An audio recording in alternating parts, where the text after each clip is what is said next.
What up? What up?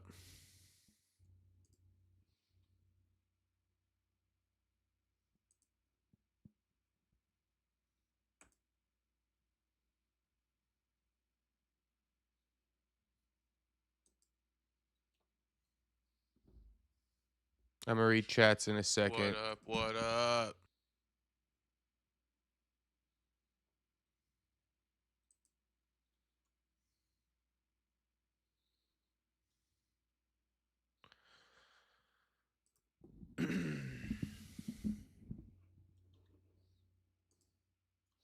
What's poppin', Otto? What up? I hope everyone's having a great one out there. I'm chilling, homie. I'm chilling. We're just gonna get caught up on some current events. I mean, Ilia Topuria just called out our boy McGregor to a street fight in Spain at his next MMA event. At wow. Let me pull up the Chrome browser.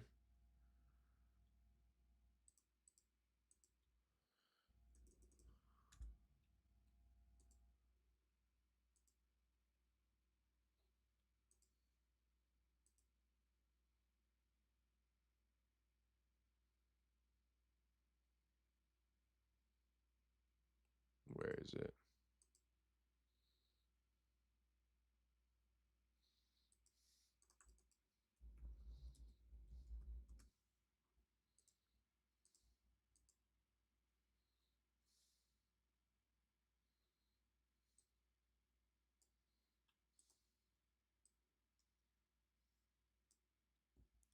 All right. And a little current events. Um, I got my mom in town, so stream might not be the longest just because she may or may not be staying at my house tonight. She's out right now, which is why I'm starting a fairly early stream tonight, just because I don't know how long I'll have the house to myself. So, that's a quick heads up there. And then we just wrapped up the Jacoby Smith interview today after his knockout over Josiah Harrell over the weekend. So make sure to take a look at that when it drops for the members. That'll be going members only. So once again, Jacoby Smith interview was filmed today, and that'll be released in the coming days here. But obviously, I'll drop it on members only first.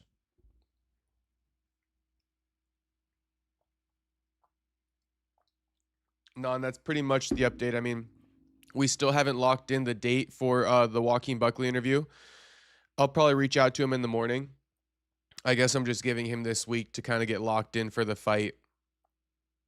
But yeah, I was giving him a few days to reach back out to me. But since I haven't heard from him all week, then I guess I will reach out to him tomorrow morning to lock it in. And we'll probably film it sometime over the weekend, and we'll get it dropped the following week for the Sean Brady fight. So those are the updates. Hopefully you guys have been seeing some of the Giorgio Polus clips. Hopefully some of you guys watched the interview. Hopefully you guys are enjoying it. We got the Giorgio Polus versus Arman Tsarukyan wrestling match this Saturday. RAF is usually on a Friday. This match is taking place this Saturday, so tune in this Saturday. That's pretty much it for the little rundown. And honestly, it's been quite a slow news week. I'm not gonna lie to you boys, but there's been a few things to look at, but nothing to really break down, nothing to really dive into, nothing to really sink my teeth into. You feel me? Just a lot of content, I guess you could say. The whole Dean the Great saga. Now he's calling out UFC fighters like Max Holloway, Aljamain Sterling. Not really worth looking at, but maybe we'll skim across it at some point in the stream. But the main thing we'll look at today is the Ilia Topuria, Adin Ross stream. A lot of the clips coming out of that. There's a Alex Vulkanovski clip I want to look at where he talks about Diego Lopes' fight IQ being a tad bit low.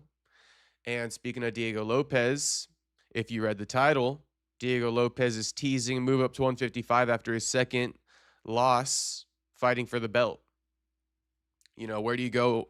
Where do you go after you lose a title opportunity twice? You usually switch weight classes. That's why there was no need to give him the immediate rematch, but that's all right.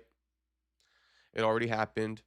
And what else we got? What else we got cooking?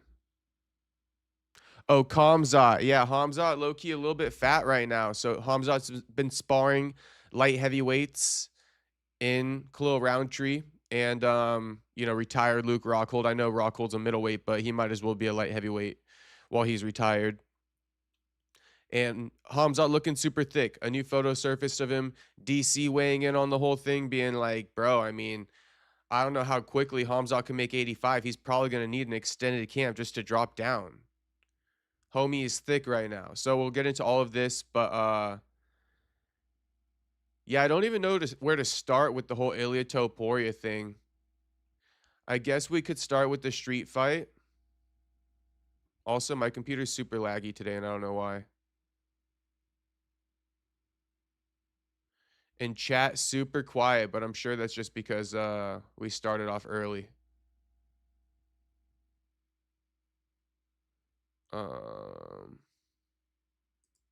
Maybe it'd be better if we just break it down by like the blog. Let's go to champ rounds.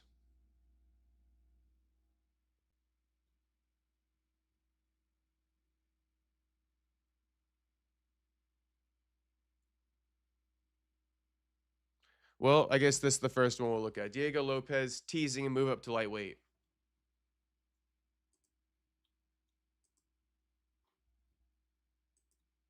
Falou que vai ainda sentar depois com a sua equipe, ver que agora que disputou o cinturão 2 vezes. Você falou alguma coisa de peso leve ou eu entendi errado? Tipo, é uma coisa que eu tenho falado muito antes também já, né? Tem essa possibilidade de você subir peso leve? He's saying that there's it's something he's been considering for a while now, moving up to lightweight. I'll translate it for you. É o que eu já tenho conversado. I've already been talking with the people closest to me, and yes, it's definitely a possibility. Com as pessoas que estão mais cerca de mim, é uma possibilidade, sim. Mas a gente tem que. But we also have to see what the UFC's plans are. Ver também quais são os planos que tem o UFC, né? Primeiro eu quero sentar. So first, I want to sit down to talk to the UFC, see what they have in mind for me. Quero conversar com o UFC, quero ver quais são as coisas que eles têm pensado para mim, quais são as coisas. See what they'll tell me. The UFC might be in favor of him moving down or moving up. Notoriously, they don't like it, but after losing 2 title shots, they'll probably allow it. Que eles vão me falar, né? E já daí também.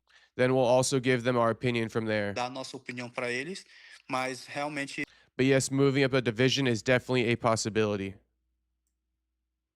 Subir de categoria é uma possibilidade também. All right, all right.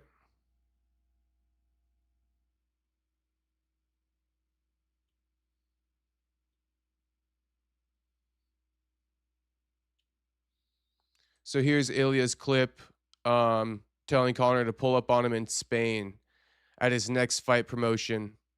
Wow fight promotion. Fight FC or Wow FC fighting championship. You know who I would love to. If it was up to you, yeah. Who do you think makes sense for you to fight? You know who I would love to face? Who? Conor. Really? Yeah. How do you think you would beat Ilia Topuria? I watched this clip. You seen this? Oh, yeah, Topuria.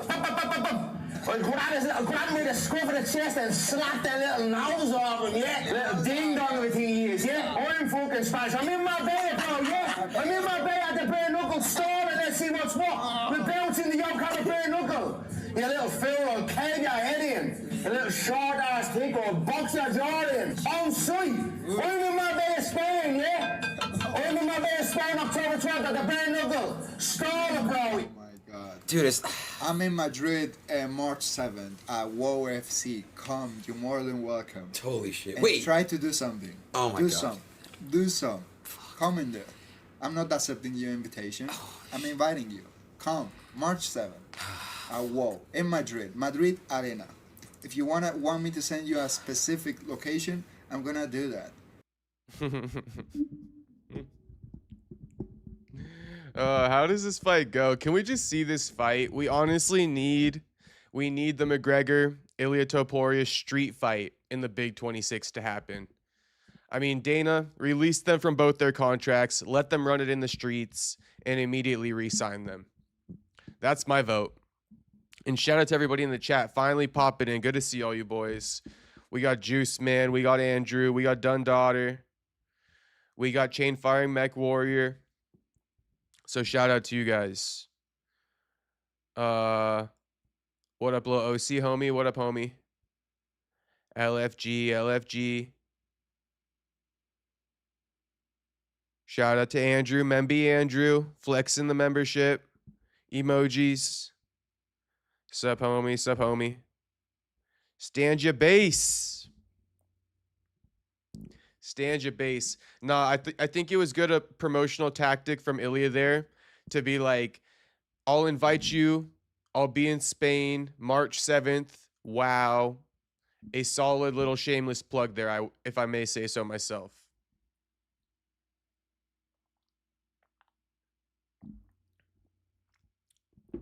And this is old as fuck. Old ass content to be repurposing for Ilia, but that's okay.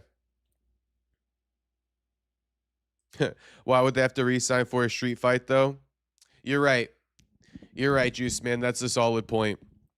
There's no need to release them from their contracts if it's a street fight. Perfect. Connor, we'll see you in Spain March 7th. Connor versus Ilia in the streets March 7th. Run it. But also, I mean, who doesn't love a crashed out McGregor? McGregor's like the original crash out king. Honestly, we could just watch this one more time. Just because, I mean, poetry in motion. McGregor trash talking always. If it was up to you, Yeah. who do you think makes sense for you to fight? You know who I would love to face? Who? Connor. Really? Yeah. How do you think you would beat Ilia Topuria? I watched this clip. You seen this? Oh, yeah, Topuria. Well, grab me the scruff of the chest and slap that little nose off him, yeah? Little ding-dong everything he is, yeah? I'm fucking Spanish. I'm in my bed, bro, yeah? I'm in my bed at the bare knuckle store and let's see what's what. We're bouncing the yoke on the bare knuckle. You little fool, or keg your head in. A little short-ass thick or box your jaw in. On site. I'm in my bed of Spain, yeah? I'm in my bed of Spain October 12th at the bare knuckle. Store, bro. Oh my god. Dude, I'm in Madrid March 7th at WoW FC. Come, you're more than welcome. holy shit. And Wait. try to do something. Oh my do God. Do some. Come in there. I'm not accepting your invitation. Both these guys calling each other out, or what am I trying to say? Both of these guys are promoting their upcoming events in disguise of call-outs. That's what they're doing right here. Connor, I'll be in Marbella, Spain, March 7th at the BKFC, or whatever, not March 7th, but whatever date he said. And then Ilia with his same little promotion, promoting their events in the disguise of call-outs. Genius promotion. Top Turo. Ilia versus Connor. Eddie Alvarez versus Mike Perry after Perry's incident with Eddie's son. Book it. Honestly, who you guys think wins in the streets, though? I think that's a good poll. Yo, wait, where the fuck is my poll option?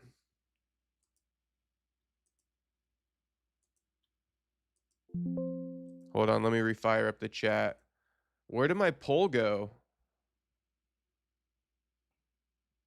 Yeah, what the hell's going on here? I can't do a poll? I wanted to do a poll. Who wins in a street fight, McGregor or Ilia? Can someone vote or just drop that in the chat? Who you guys got? That's so lame. Why'd they take away my polls? What's poppin', King? What up, Cupcake? What up, homie? Cupcakes. Little cupcakes. Ilia kills McGregor in a street fight. Hey, it's anything goes though. It's anything goes. If McGregor gets his hands on a dolly again, shit. It's anything goes in the streets, and McGregor might have more crash out in him than Ilia. That's what I'm thinking. It's anything goes in the streets, and Connor got more crash out than Ilia. That would be my consensus. That would be my consensus. Depends how much snow McGregor has before they meet. Well, you know he's going to be on all the coke. He's going to be on all the coke, ready to crash out. It says it up here in the upper right-hand corner. Roid Rage Connor. Roid Rage Connor. Roid Rage Connor. Shout out to Miata Boy. He back in the chat. What's poppin', homie? What it do? What it do, Miata Boy? Ilia is a fanboy. Yeah, you know, I think that is one interesting thing to mention. I don't think we could conclude this McGregor and Ilia little beef, if you want to call it that. I don't think we can conclude this topic unless we mention that Ilia, deep down, was a big fan of McGregor back in the day, and McGregor was a big inspiration for him, down to the tattoos. Down to the tattoos. Look at them both rocking the same arm sleeve. They got the same arm sleeve. They got basically the same chest piece. You know, just different art pieces, but the same damn thing. They basically got the same back piece down the middle of their spine. Same damn thing. And then, you know, it's just a cherry on top, the whole featherweight and lightweight champion. Obviously, he had to go out and earn that. But still, yeah, you know, he a carbon copy of Connor. Carbon copy. Carbon copy. And Juice Man says, fanboy or not, Ilia smokes him. And that is true. That is true. Fanboy or not, Ilia smokes him in the octagon. In the streets, I'm thinking it could be different. Call me crazy. Call me crazy, bro. But in the streets, bro. In the streets now, I think I'm rocking with Connor. Hey, Miata Boy, I got a question for you. Who you rocking with this weekend? Giorgio Polus or Arman Tsarukyan? It's actually a very close matchup. I mean, until we see it. Maybe one of the guys will blow the other out of the water. No Diddy. But I'm super stoked for that matchup. And in my book, I'm scratching it up as a 50-50 until it takes place. You know, Arman beating the guy from Team Alpha Male, former World Series of Fighting champion. Forget his name.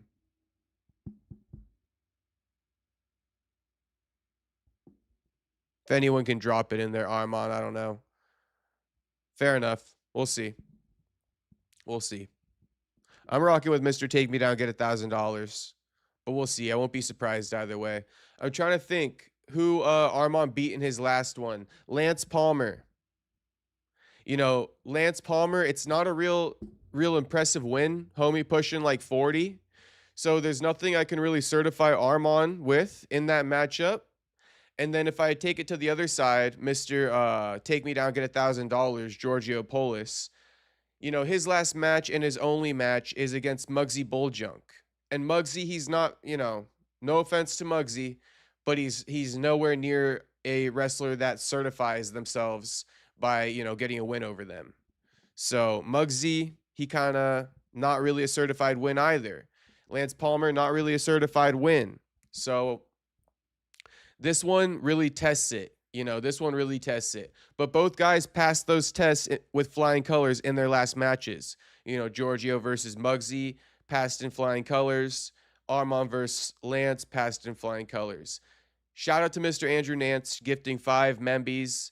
All 5 of you boys who got your Membies gifted, you will be getting access to the Jacoby Smith interview that I filmed today, probably by like tomorrow, latest like Saturday. So stay tuned for that one. And you get access to all the members only streams for the next month. So anything that gets made members only, you get access to the replays on that.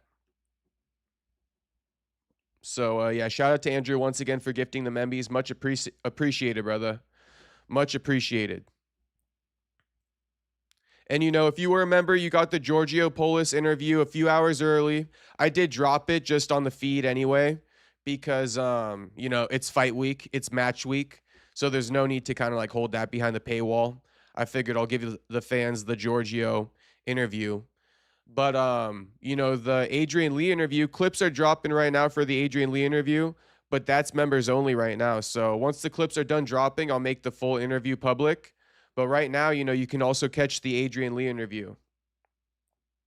So tap into the Adrian Lee interview as well. My man Andrew Nance, shout out one more time, homie. And then a little reminder, everybody like the stream and subscribe if you're not subscribed.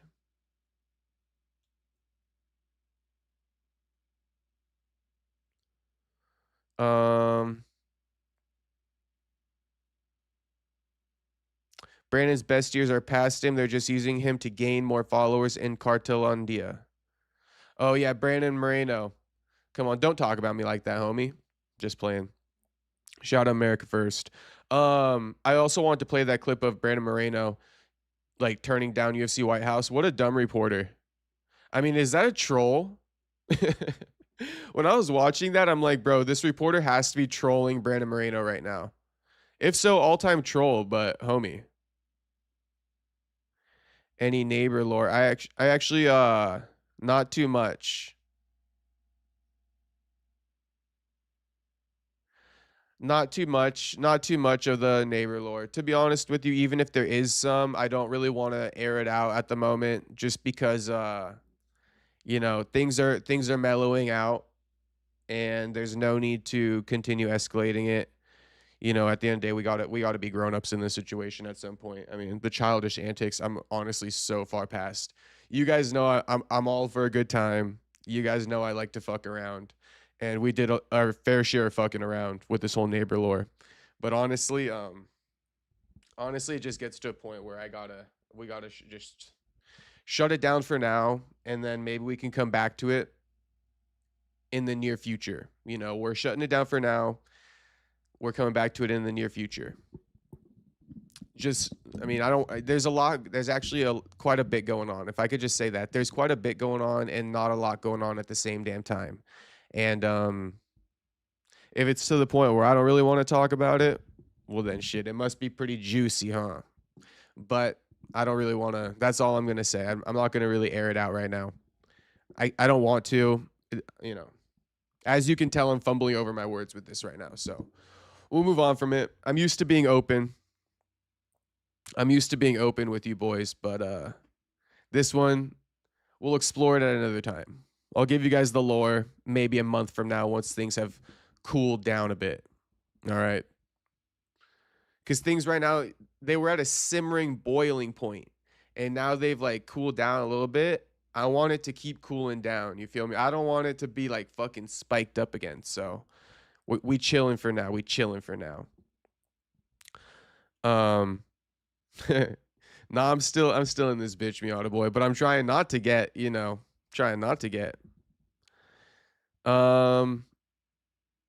Unbroken is Giorgio the take me down $1,000 guy. Yes, he is. And for those wondering, this isn't a diss to Giorgio, but it is, contextual, And I just wanted to read out some more chats because I saw one that I absolutely loved. I think it was, chain firing mech warrior. Fuck Fight Society though. Yeah, fuck Fight Society.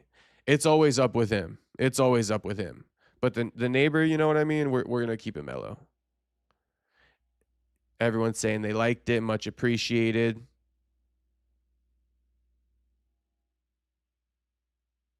What's the biggest bet you lost on MMA and the most you won? Interesting question. You know what's actually kind of funny?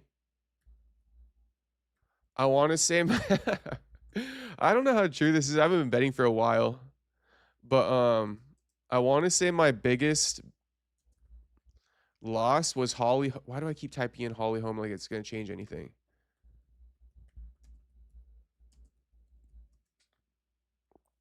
I want to say my Yeah, this is my biggest loss right here, to be honest with you. What a good question, though. This is my biggest gambling loss. Bro, I put the house on Holly Holm. Now, some of you guys are going to be like, oh, that's chump change. But this was a while ago. But I put like 500 on Holly Holm to beat Miesha Tate. And then she got submitted with like a minute and a half left in the fight after dominating the entire fight. I'm talking dominating the entire fight. Gets put out cold in the 5th round. This is my biggest loss right here. This is my biggest loss. My biggest loss is this. And then my 2 biggest wins, I would say, is Floyd versus Conor and Conor versus Nate. 1. Predicting McGregor's losses.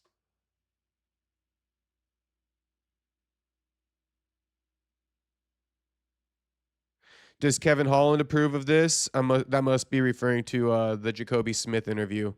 Well, he's gonna be tapped into the interview. HT says, "Hey Jay, what's poppin', HT?" No wonder Jacob hates WMMA. He got cucked. I mean, yeah, right. I got absolutely cucked. You know, there was a time where I was a fan of women's MMA. Like, I watched Holly versus Ronda. I watched Holly versus Misha. I even watched Holly versus Bedge Correa. What up, Tyler Betts? We didn't get to ask Giorgio questions. You didn't. You didn't, I'm broken. Members are supposed to be able to ask questions. I might need to make some changes to the memberships so I can allow you guys to like submit that shit.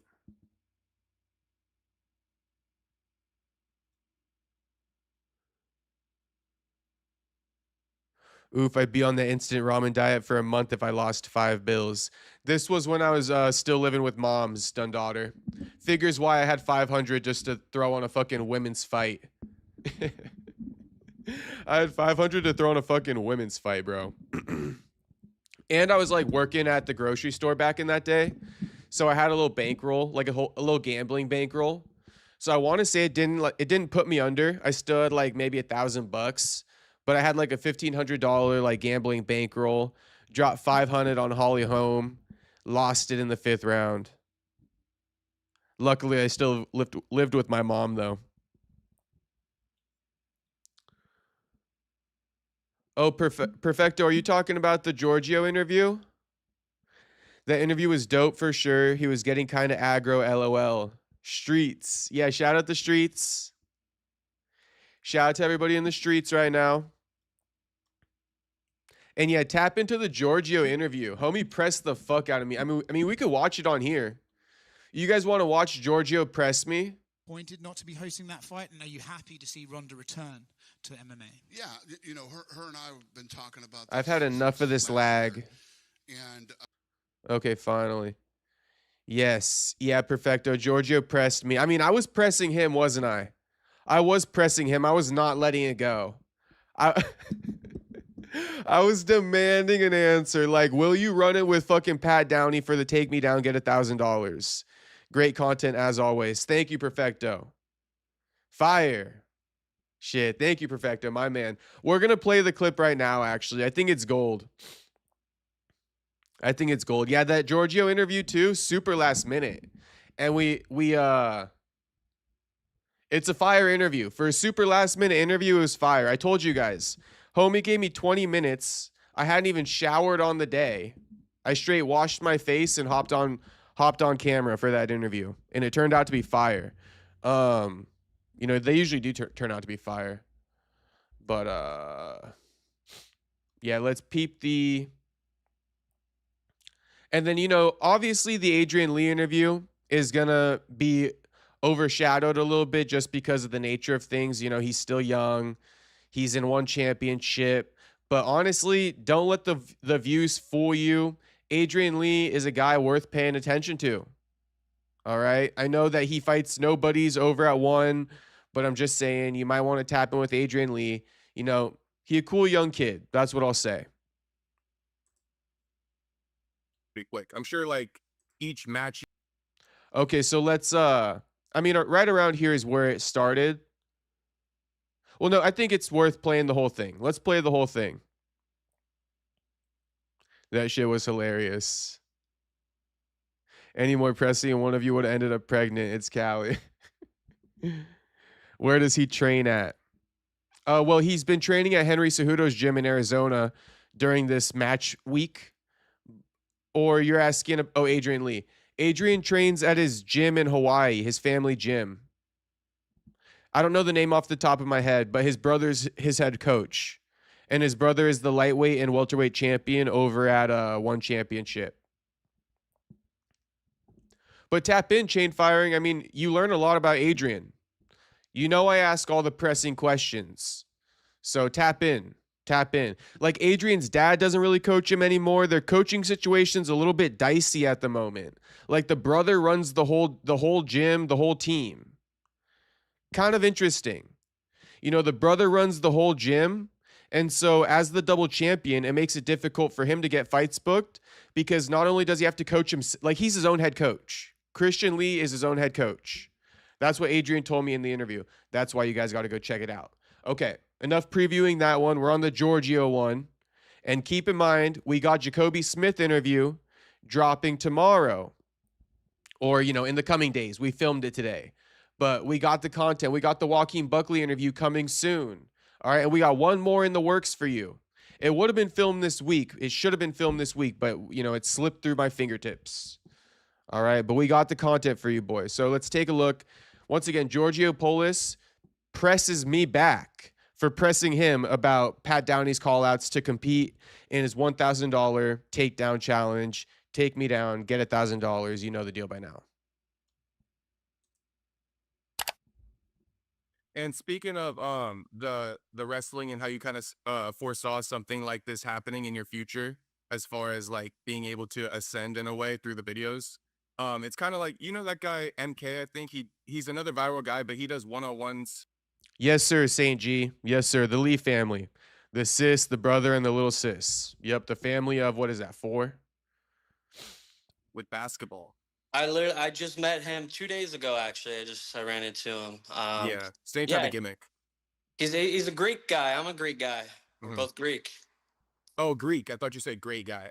He's a Greek. Yeah, got you. He said that he's pulling some crazy numbers, and even speaking about like the UFC a second ago, he's like, I low key kind of compete with the NBA with my 1-on-1s. You know, I draw like 8 billion views a month or something like that. Just kind of curious, how many views you be drawing on your Instagram or like TikTok? I mean, combined, you know, hundreds of millions of views a month on my profile. Yeah. It just, you know, every month is different, but, you know, I don't just do Instagram or YouTube. I do Instagram, YouTube, TikTok, Twitter, Snapchat, Facebook. You know, I hit all the platforms. Got you. So you can multiply it pretty quick. I'm sure like each match you do gets around like 500,000 or like 1 million views, right? At the very least. Yeah, I mean, it just depends. So, like, yeah. So, I mean, if I have a big guy, like a bodybuilder guy, I know it's, you know, getting 1 million views guaranteed. It's people like the size difference. It's very eye-catching. They want to see me go against somebody big. They want to see me go against somebody cocky. And so it's just like when I could verse, you know, a smaller wrestler that's a D1 NCAA champion, and it won't get nearly as many views as if I wrestle a bodybuilder that's never wrestled before. So it's just, you know, that side of the internet. They want to see eye-catching stuff. How can you grab somebody's attention? Yeah, and so that might be why you haven't wrestled some of the people that people probably want you to wrestle, so to speak, like college wrestlers. Because I see a lot of people in the comments like, wrestle someone real, not these guys off the street, not these bodybuilder type figures. But it makes sense why you choose these guys, because this is what actually gets the views and the attention. I mean, those people I like to think are just haters. You know, like I said, I'll do the video with anyone and everyone that wants to do it. I mean, the reason we're on this podcast is because I have a match with Armand. So these people want to see different matches. Like, what do you want me to do? Drive to their house and tell them to wrestle me? Like, yeah. So I guess they're just not around you when you're doing these. Yeah, I mean, come find me when I have this sign or whatnot. Like, these people request me to wrestle this person, that person. Like, bro, you want me to go knock on his door and wake him up? Like, what? I guess the Pat Downey one, that's the main one people want to see, huh? I don't really know anything about Pat Downey. I guess he had reached out to me a couple times. He actually ended up blocking me because I never replied.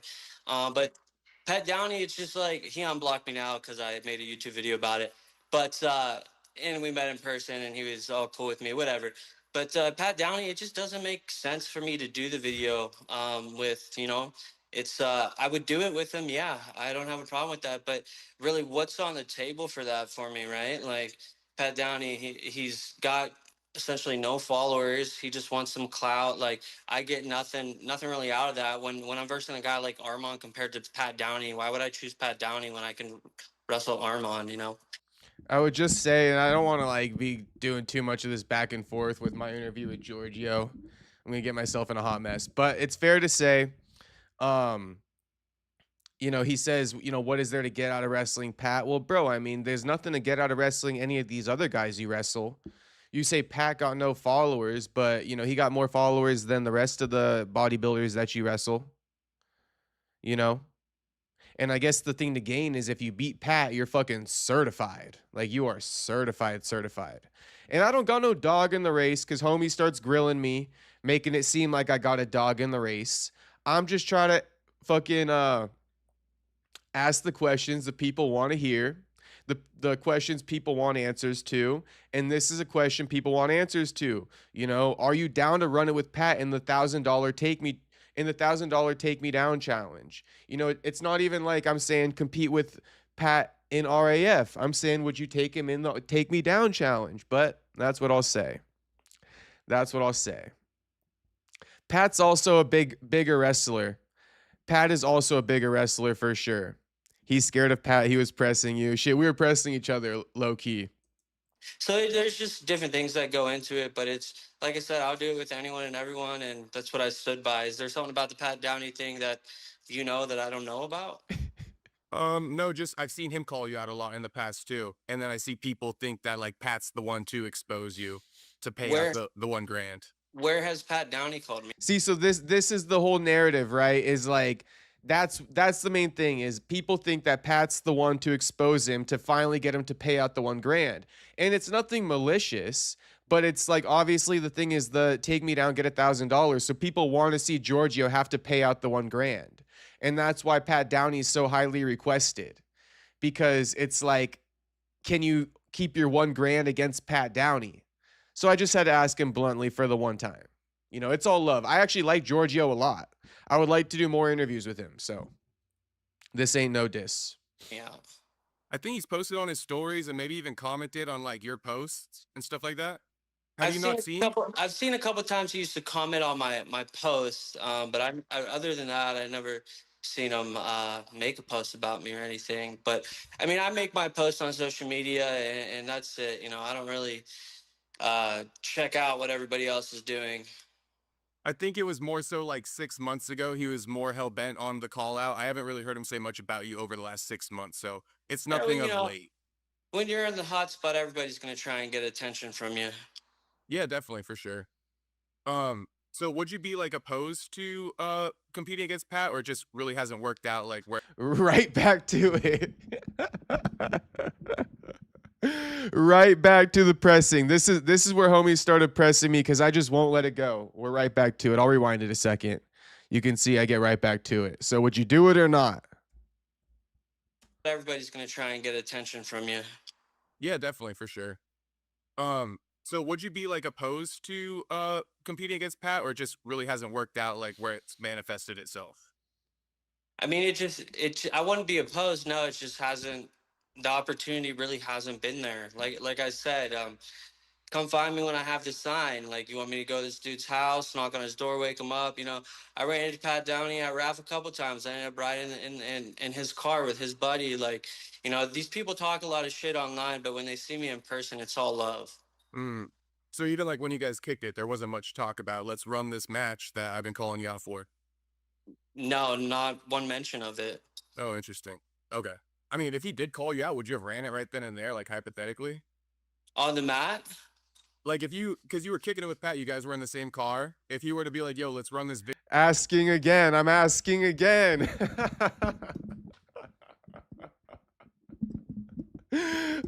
How many times I gotta ask it to just get a definitive answer? I'm asking it again. I would not let it go. I'm like a dog on a bone here. Video right now. Like, could you guys have ran it then? It depends what situation we're in. You know, we were at weigh-ins. We had a match that same day. You know, so going straight into the match, like it wouldn't make sense for me to wrestle him right before my match. You know. Yeah, that would. I agree with you there. That wouldn't make too much sense. I was just curious because since you guys were together, but you guys were both competing on that weekend, so that makes sense to me. Yeah. Are you friends with Pat Downey? I've done interviews with him, but it's not like I'm on his side or anything. Should we call him? Do you want me to? I mean, we don't got to. I mean, if you would like to call him, we can call him. Do you have something to say to him? I mean, I haven't talked to him in a minute. Maybe I can call him on FaceTime. We could ask him about, you know, his curiosity in wrestling me and you know, what the callouts are about, you know. All right, let's try it. Let's try it. Like I said, I haven't talked to Pat in a minute, but let me try.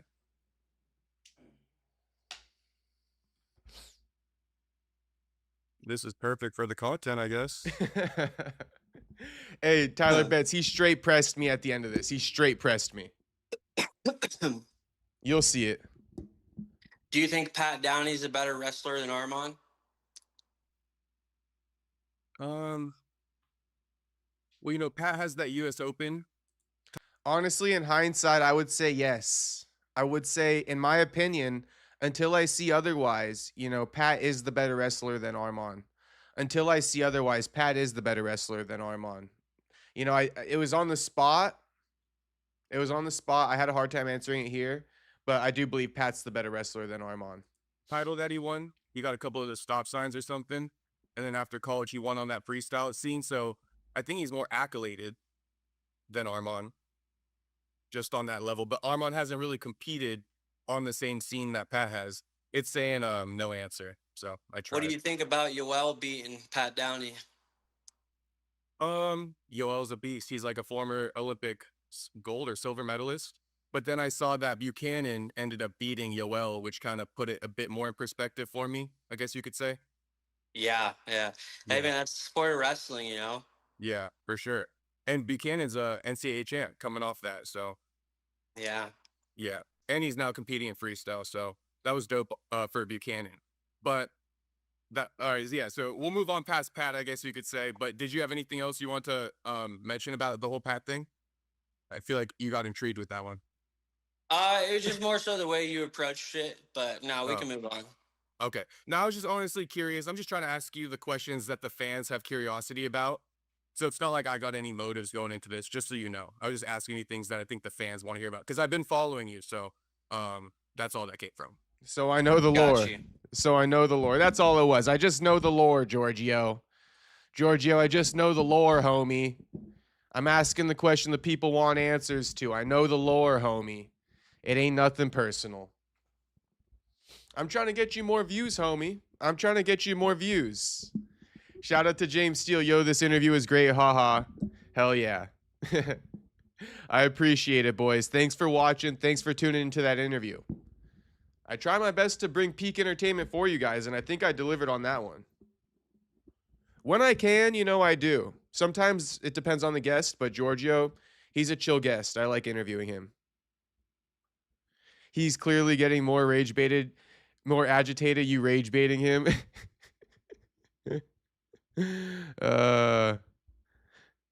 Bro is punching holes in his wall after. Hopefully he wasn't. Hopefully he wasn't too pissed about that. Jim Lotus, the earth is flat. Wow, that was great. I am impressed. My man Jim, what's poppin', Jim? New character, Jim alert. What's poppin', Jim? Yeah, so, you know, we got a lot of good stuff. As you can see here, the thumbnail for the full interview. All right, this doesn't even scratch the surface of the quote of the interview. If Armand slaps me, I'll punch him. All right. So, I mean, go tune into this interview. What I showed you is like a side note.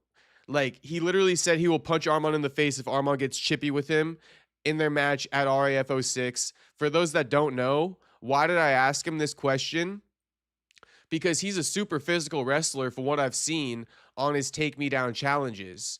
Armand's super chippy. Armand fucking, you know, he'll scrap over nothing. There don't even got to be a reason. There don't even got to be a reason, and Arman will scrap you. You know, and that's saying something. There don't even got to be a reason for Arman to scrap. I mean, let that just say it all.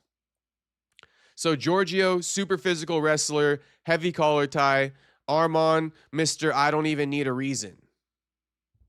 So we'll see what happens here, because Arman don't even need a reason to slap homie. He could just do it off the back, off rip. And let's see if Giorgio punches him in the face. But go tune into that interview. Straight up go tune into that interview. Fire interview.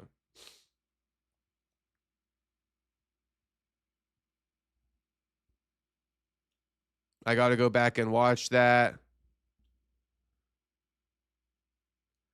Earth definitely flat. Oh, yeah, talking about the Bryce Mitchell podcast from last week. Honestly,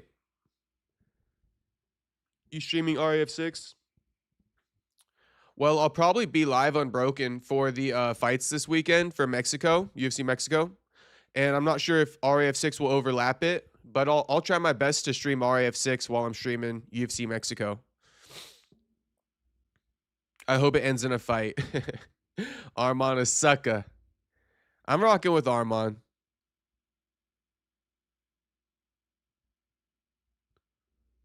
The Gravy Show is what I call me and fat women after 1 a.m. at Denny's. No shade, by the way. Shout out to buyer seller. Then we get an MMA match. Yeah, and actually, speaking of get an MMA match, I mean, this interview is just banger after banger, because Giorgio starts off the interview by announcing his MMA debut, going to take place March 7th in London on Misfits against Overt Flow. I guess PJ Barnett or something like that. PJ something. So that's enough Giorgio promo. But, I mean, the Giorgio reels are going hard right now. Giorgio reels are going hard right now. I'm talking 223K off the... If Arman Sarukian wants to slap me, I'm going to punch him in the face. Some good numbers there. 7,000 likes, 700 comments. I'm rounding up, but you know the deal. What else we got from Ilia, though? Oh, Ilia finding out that Dan Hooker's gay. Hey, what do you think about Dan Hooker? What happened? He's gay. No. Yeah, you didn't see? No. You didn't see the Dan Hooker files? He's gay? He's gay. You didn't see it. Congratulations, Dan. We all saw the Dan Hooker files. Look at Ilia's swag. He got like a little bandana wrapped around his neck or something. That's the Ilia Topuria swag right there. Hey, what do you think about Dan Hooker? What happened? He's gay. He's gay. No. Yeah, you didn't see? No. He's bi. You didn't see the Dan Hooker files? He's gay? He's gay. You didn't see it. Congratulations, Dan. Hey, what do you think? He's not gay, he's bi. Or he might just be confused.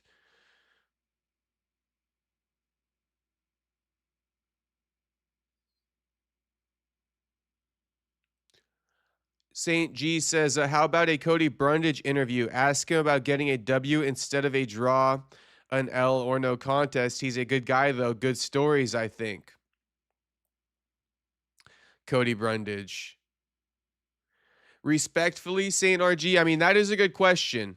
Saint RG, that's a good question. You know something? Why do I think that the Cody Brundage interview would oddly get like a lot of views, even though he's not very good? I was going to deny it and be like, respectfully, Saint RG, you know, I'm just going to respectfully decline that interview because none of you guys are going to actually tune in to watch it. But oddly enough, I think a lot of you guys would tune into a fucking Cody Brundage interview. Can you guys drop that in the chat? Who would watch a Cody Brundage interview? Just curious. I actually don't really care to interview him if I'm keeping it a buck. But if you guys really want it and there's some crazy lore to the guy, I mean, maybe I could.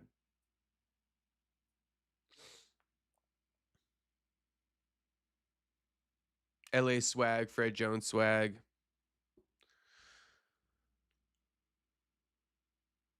Ilia talks about Arman here.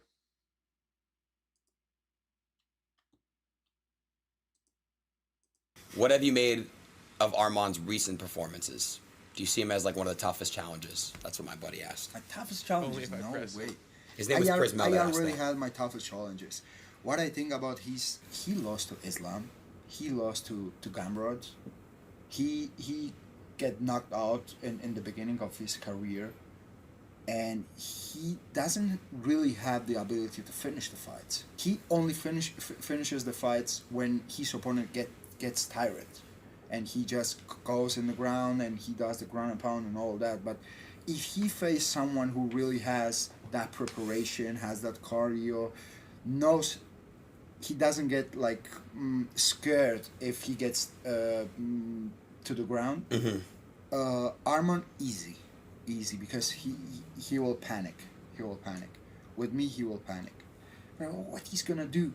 I always used to say like this: when I'm in the training camp, I know how it feels when you feel pain. I know how it feels when you feel tired. I know how it feels when you feel like you can do more and you keep doing it. It's like I know about myself that there's no a situation that I'm gonna give up. So when I walk inside the octagon, my opponents should know that they're gonna have a baddest motherfucker in front who doesn't know how to give up. That's never gonna happen.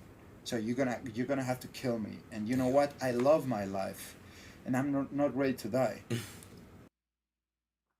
Shit, bro. Why I love Ilia more and more every time he gets on the mic. I love the guy more and more. Ilia looking like CJ Whoopty. I knew that was some like swag I seen before. I just couldn't put my finger on where I seen it. But I know where I seen it now in the CJ Whoopty fucking thumbnails for that one song. We all know the viral Whoopty song.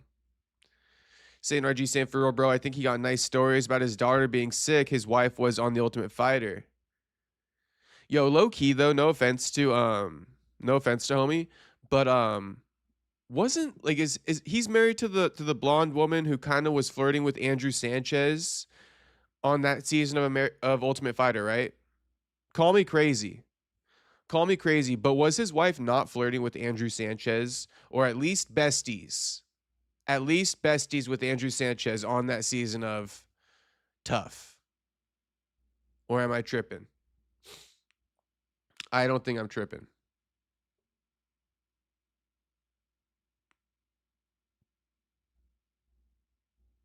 Did you know there is a clone for men's balls? I saw an ad today. What is that? Some pheromone to attract all the ladies without them even knowing what's happening to them? They're just like subconsciously attracted to nut smell. They're going to smell it. They're not going to know what hit them, but they're going to love it. Yeah. I told you my mom's here, so she just got in the door. For those that missed that announcement earlier.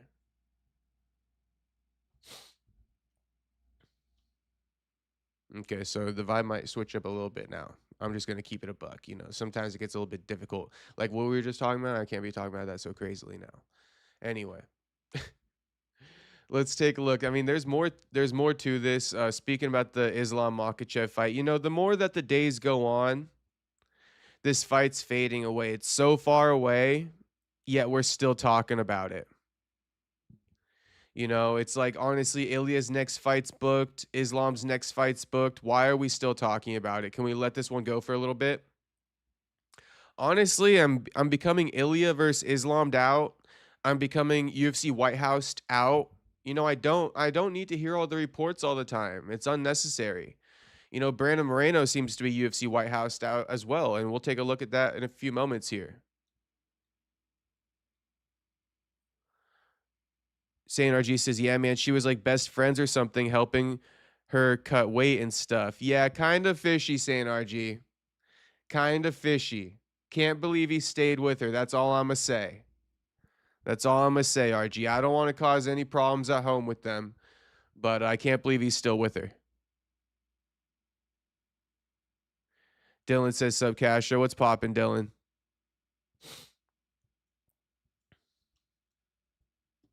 Okay, let's look at Ilia Topuria, talk about the Islam fight.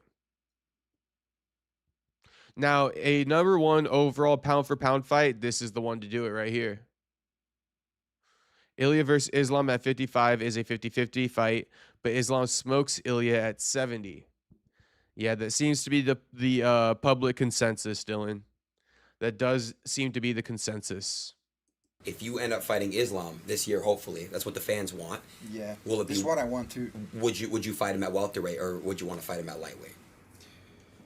So the perfect scenario for me would be fighting him in the welterweight division, because so you would go up. That way I'm gonna be able to collect my 3rd belt. But also would be a great scenario to me to fight between 155 and 170 and to create a new belt. Why not calling pound for pound? Because he's the number 1, I'm the number 2 right now. For me, myself, I'm the number 1. But yeah, you put 2 of the best guys in the world. You put the pound for pound belt in the middle. Whoever wins is the best. Damn, so you want to make your own belt, a pound for pound belt. If you end up fighting Islam this year, hopefully, that's what the fans want. Honestly, I didn't hear this. I didn't play out this whole take. I haven't watched any of the Ilia stuff with Adin. I've just been reading the headlines. But very interesting. I mean,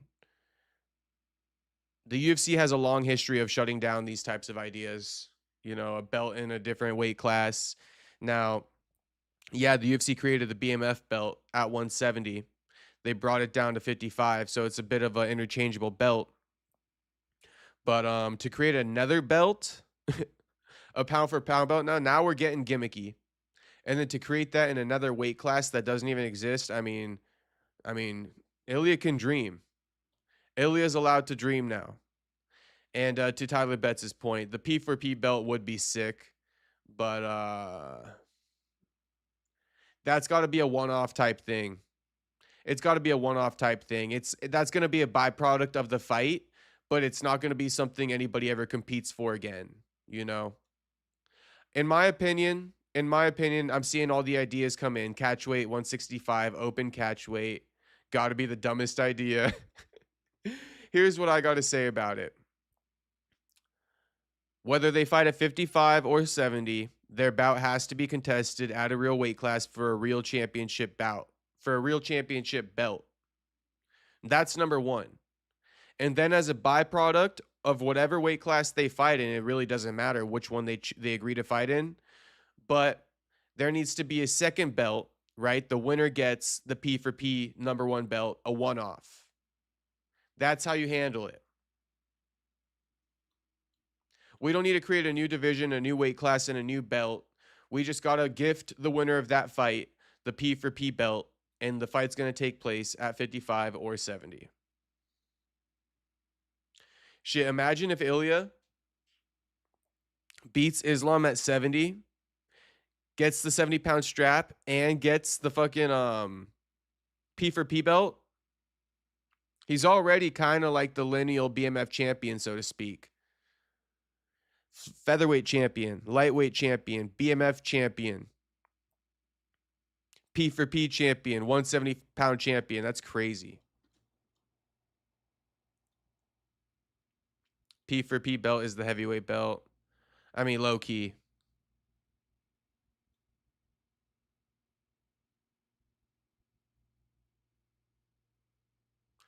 HT says UFC White House will not happen. Very bold prediction. Why so?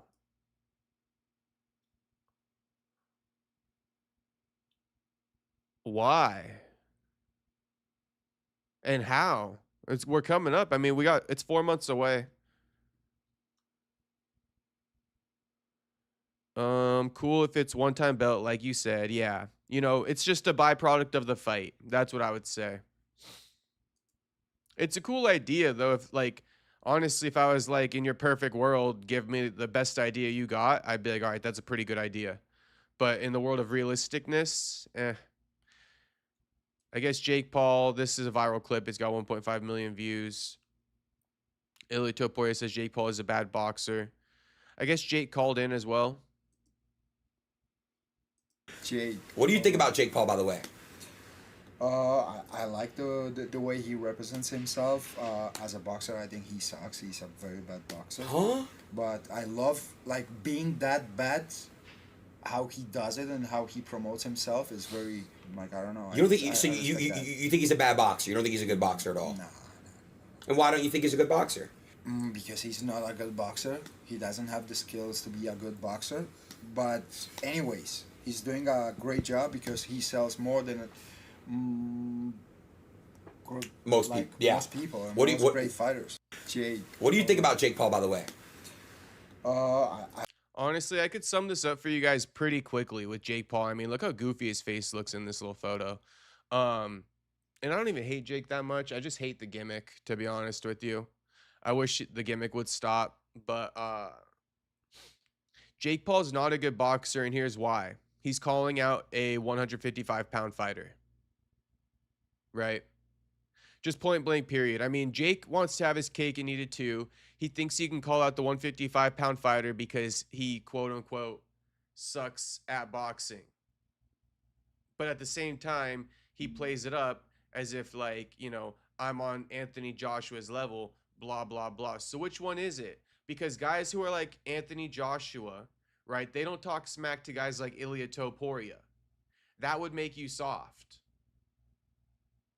And so you're kind of caught in a mousetrap here, Jake. You're playing in between these fields. You know, I'm an influencer. No, I'm a good boxer. Well, listen, either way, buddy, you suck at boxing and you're soft. Either way. Either way. If you're a real boxer, well, you're talking shit to a 155-pound fighter when you weigh 200 pounds. You know, you fought the big, great Mike Tyson. Oh, he fought the late, great, big fucking Mike Tyson. Right? Now he takes all those accolades for fighting a washed ass, old ass Mike Tyson.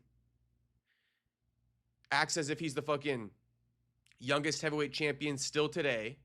And then he goes and starts calling out a 55 pounder, former 45 pounder in Ilia. You're soft as hell, bro. You straight soft as hell. Straight soft as hell.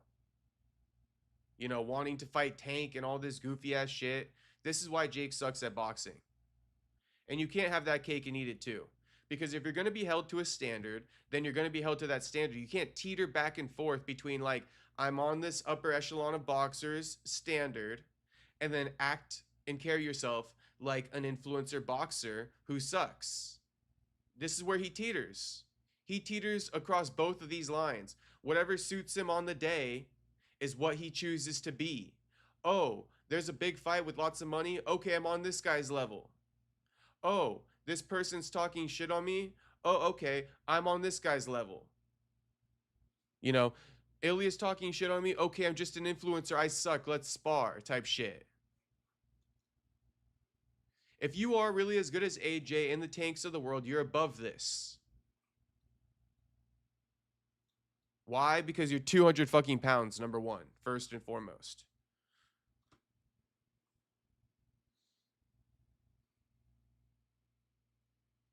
We need a journeyman GOAT belt for Magny. Shit, let Kevin Holland and Neil Magny fight for it.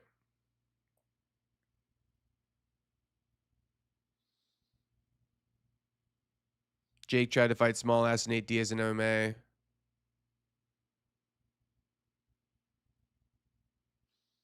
Yeah, so I just hate the whole Jake Paul experiment. Till this day, I hate it. How does Jake Paul call out Alex Pereira? He just calls out anybody. He'll just fight anybody. It's like the goofiest shit ever. Or is it cloud chasing? I don't know. As we're making it through the champ rounds, daily news. Ilia, you know, confirming the news we already know that he's fighting Justin Gaethje next. When the fuck are you fighting?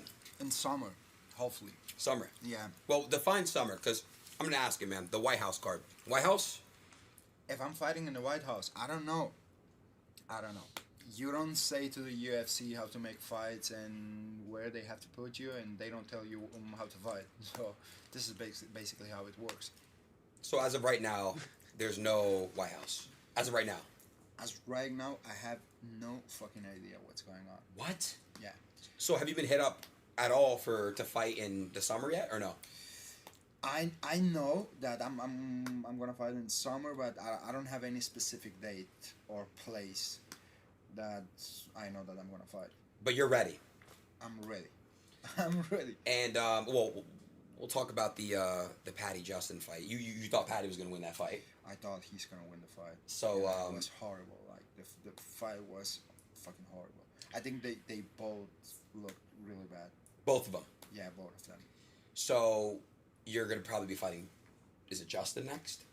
I think so. Bro, it's like, how the fuck does Adin get to ask the most obvious brain dead questions and we're clipping it all off? If I asked Ilia something like this, no one would clip it off. Fucking Adin gets to do nothing, and he gets the whole MMA world clipping this shit off. I would feel like this is the most pointless question, but I get it. He's not involved in MMA, so he gets away with it. But it's like he really is asking him, you know, Justin Gaethje beat Patty, so you're fighting Justin Gaethje next? No fucking shit, bro.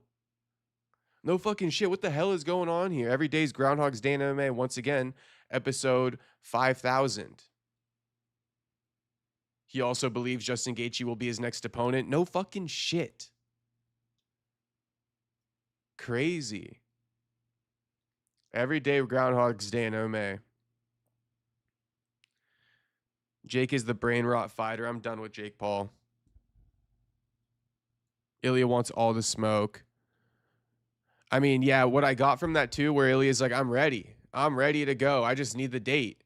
Is like, homie has prepped and primed himself to the fullest extent, and he's just waiting to start camp and actually start dieting and losing weight and getting the fight-specific training in, but he's trying to avoid burnout. But he has prepared himself to the fullest extent. You know, there's not much else work left to do, except for get the training camp underway and start really game planning for his next opponent, if it is going to be Gaethje. I'd like to see Nick fight Masvidal in MMA. Winner gets K.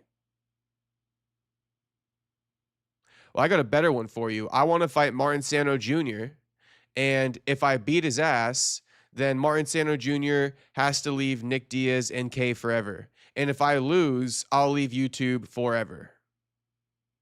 That's the bet I want. That's the fight I want. Me and Martin Sano Jr. I win. Martin Sano leaves Nick and Kayla alone forever. He stops being a deadbeat father.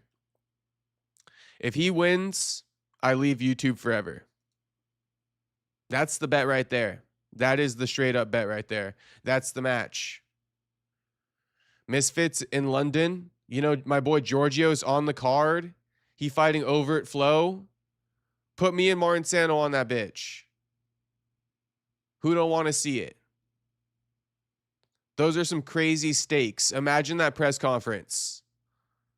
K in the building. Me proposing the bet.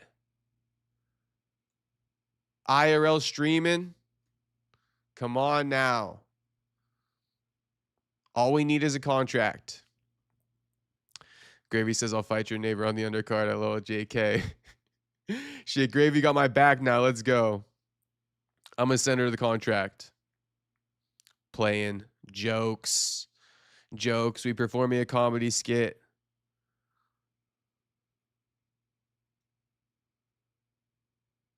Jokes. Jokes, OCPD.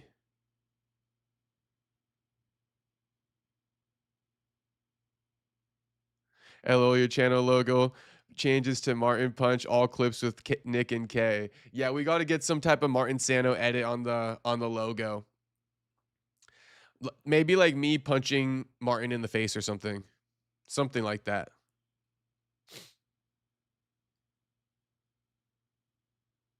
Martin Punch is perfect.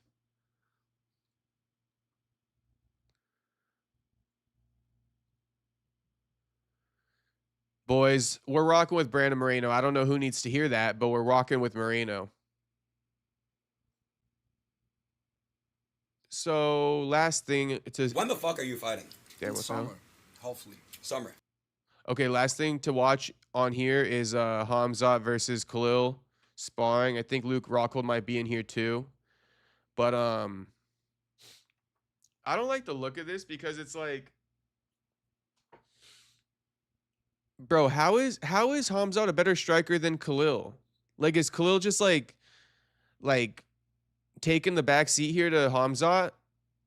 Khalil's a freaking striker, a weight class above, one of the most vicious strikers in the division. And he's just getting like low key kind of pieced up by Khamzat. He's the one wearing headgear. Like, knock his ass out, homie. Khamzat should be scary of you. You're the light heavyweight striker. He got to take your ass down. But people are saying, you know, Khamzat kind of rocked Khalil. And honestly, he low-key kind of did, I think. Because not to say that Khalil went down, but they reset after this uppercut landed. And I see Tyler Betts asking me, you see Raja is unbanned on kick. They supposed to do a stream tomorrow with Rampage. I did see that Raja's unbanned on kick. Good for Raja. Free Raja. I think Khalil just taking the back seat for Khamzat here for some odd reason.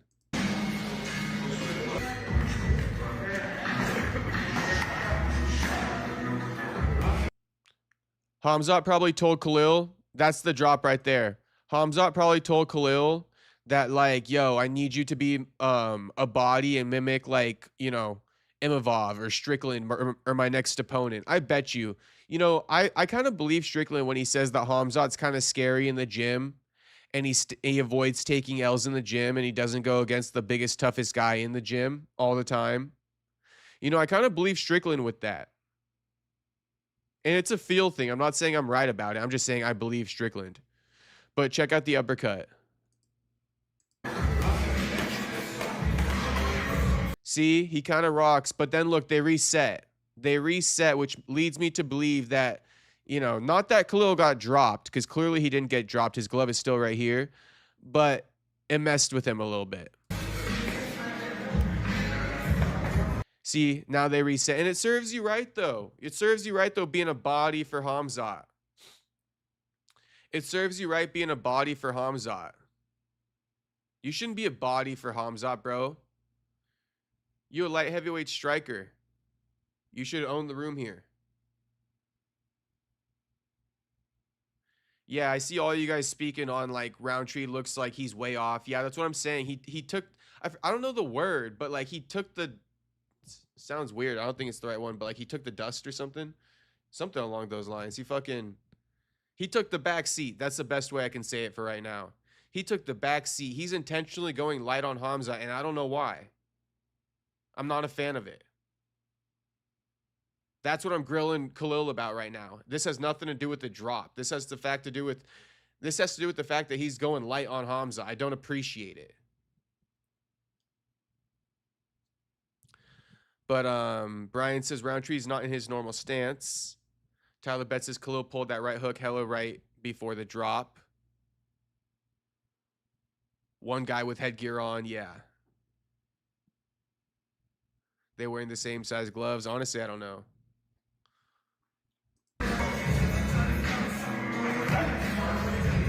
It doesn't look like it. It looks like Khalil's in boxing gloves and fucking Khamzat's in MMA gloves.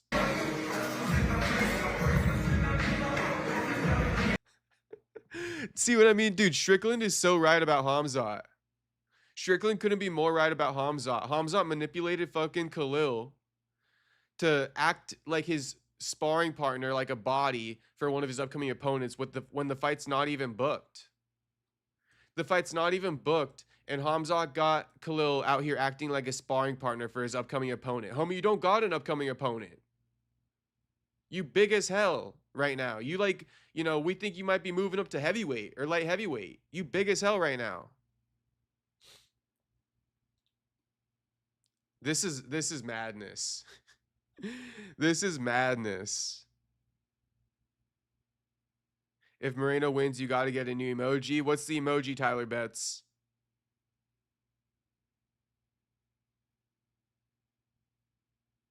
He looks like he just got done doing 5 rounds. St. G says he's pretending to be Bumtree for Khamzat, properly asked by Khamzat or caught off guard.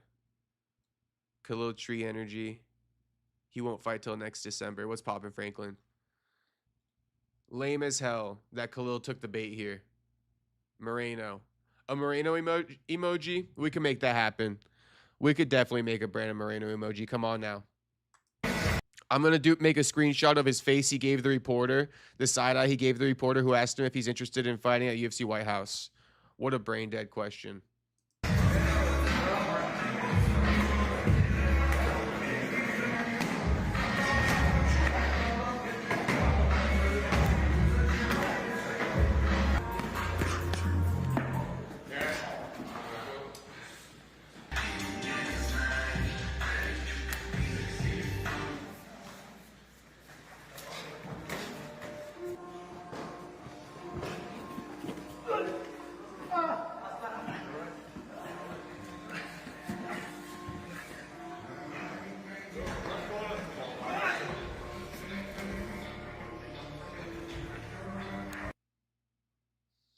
All right, so that's that. But nah, the bigger story here, straight up, the bigger story is the fact that trying to find a good angle to stop it on. You know, the fact that Khamzat, he really got Khalil Roundtree out here in 16-ounce gloves and headgear on, acting like he's his upcoming opponent when he don't got no upcoming fight booked. And Khamzat's here shirtless with MMA gloves just unloading on Khalil Roundtree. This is insane work. Sean Strickland was right about homie. And I knew he was right about homie. And then Khamzat goes, let's spar Rockhold. Oh, gosh. Oh, gosh. Makes perfect sense. Conor Benn versus Regis Prograis. I mean, two fighters nobody cares about. Not one, but two. I hate to diss Conor Benn, but it gets to a point, bro. Keep talking about him like he's mainstream, and I'm going to keep doing that. Oh, shout out to Gravy. Homie Gravy just liked my post 36 minutes ago, my man. A couple bookmarks I just want to go over.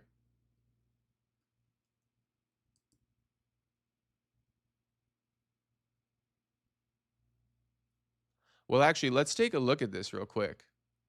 What is this? When I was fighting against Charles, Okay. he tweeted something and he said, when I'm gonna see him in person, I'm gonna do this and that, I don't know what. In the evening, I went to the Performance Institute. I saw him and he started to smile and laugh, and I was like, all good, kid. Oh, that's what you did. Yeah. But can I do it to you? And then we went. No, don't do that. Then we went into the locker room. Yeah. And he was so cool, and I was surprised. Like, yeah, this guy is talking shit, which I understand because I understand the game, and I don't take it never personal. But yeah, that was the full story. You don't always need to slap someone and make him pain. You know what I mean? Yeah, like a friendly smack. It's like. This is that passive-aggressive stuff I'm talking about, and it's fine. It's fine, but if we could relate this to a separate story, let's relate this to Ian Gary and Khamzat's altercation, at the end of last year after UFC Cutter. What happened? Same type of shit. Same type of shit. You see what I mean? You could take an innocent altercation like that, because that's what Ilia did. You know, if you look at that video, he graciously slaps Armand a couple times on the face. It looks friendly. But what is it? It's passive-aggressive, bro. And that's what Ian Gary did to Khamzat, and Khamzat checked him for it. And if Khamzat didn't check him for it, Ian Gary would have been doing, you know, the media rounds himself, saying he punked Khamzat, you know, he slapped him and he didn't do shit about it, when really he did some passive-aggressive shit and he played nice guy, while ultimately, you know, doing him dirty on the side, threw rocks and hit his hands. You know, that's what Ilia did. That's like the equivalent. You know, Ilia basically slapping Armand, but acting like, you know, it's all friendly. But he means a lot more passive aggressiveness by it and way less friendliness.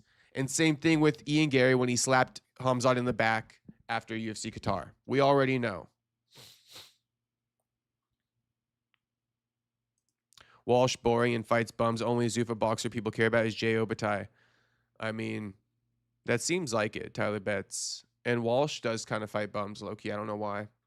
All right, so I really wanted to dive into this piece. It's a little 4-minute piece from Volk's interview with Demetrius Johnson.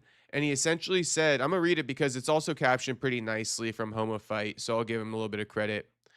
But it goes, Alexander Vulkanovski, in the most delicate way possible, explains why he believes Diego Lopes has low fight IQ and weak footwork.